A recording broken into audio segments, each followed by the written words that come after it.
بسم اللہ الرحمن الرحیم۔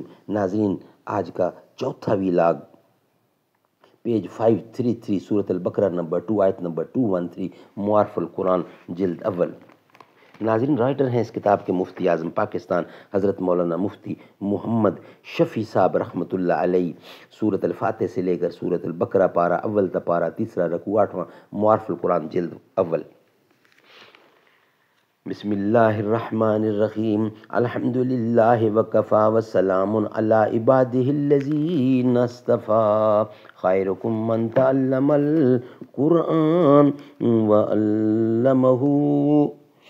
بہترین لوگ وہ ہیں جو خود بھی قرآن پڑھیں، دوسروں کو پڑھائیں، سکھائیں اور لکھائیں۔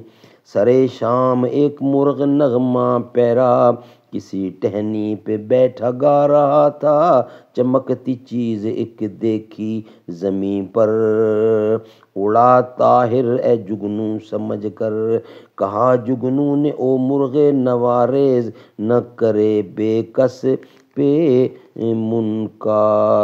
منکار ہوستے، تجھے جس نے چمک گل کو مہک دی، اسی اللہ نے مجھ کو چمک دی، لباس نور میں مستور ہوں میں، پتنگوں کے جہاد کا تور ہوں میں، پتنگوں کے جہاں کا تور ہوں میں، چہک تیری بہشت گوش اگر ہے، چمک میری فردوس نظر ہے۔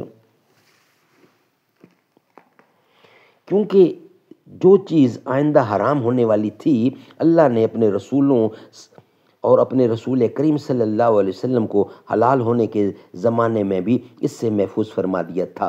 اسی لیے شراب اور قمار سے ہمیشہ آپ نے اجتناب کیا، اور خاص کر صحابہ کرام بھی ان چیزوں سے ہمیشہ محفوظ رہے۔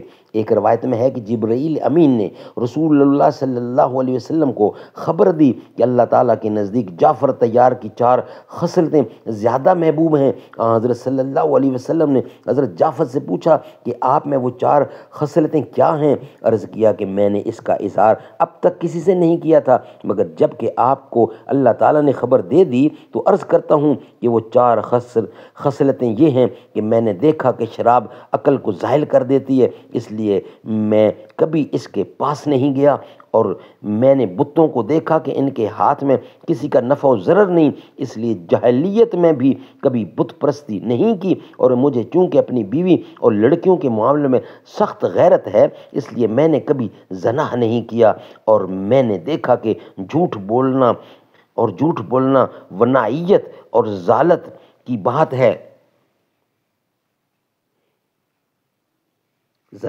بات ہے، اس لیے کبھی جہالت میں بھی جھوٹ نہیں بولا۔ یہ تھی 4 خصلتیں جو اللہ تعالیٰ نے مدنی مصطفیٰ محمد رسول اللہ کو بتائیں، اور پھر حضرت جعفر طیار نے اس کی تصدیق کر دی۔ ناظرین، چوتھا ویلاگ کمپلیٹ ہوا۔ 5ویں ویلاگ کر انشاءاللہ آپ سے بات ہوگی، جس کا ہیڈنگ ہوگا قمار کے سماجی اور اجتماعی نقصانات۔ در اقدس پہ حال دل سنایا یاد آتا ہے، در اقدس پہ حال دل سنانا یاد آتا ہے، مدینہ یاد آتا ہے، مدینے میں جو گزرا وہ زمانہ یاد آتا ہے، در اقدس پہ حال دل سنانا یاد آتا ہے، مدینہ یاد آتا ہے، مدینے میں جو گزرا ہے زمانہ یاد آتا ہے، مدینے میں جو گزرا وہ زمانہ یاد آتا ہے، در اقدس پہ حال دل سنانا یاد آتا ہے، خدا کے نور کے جلوے جو دیکھے میں نے طیبہ میں، مجھے رہ کے وہ منظر سہانا یاد آتا ہے۔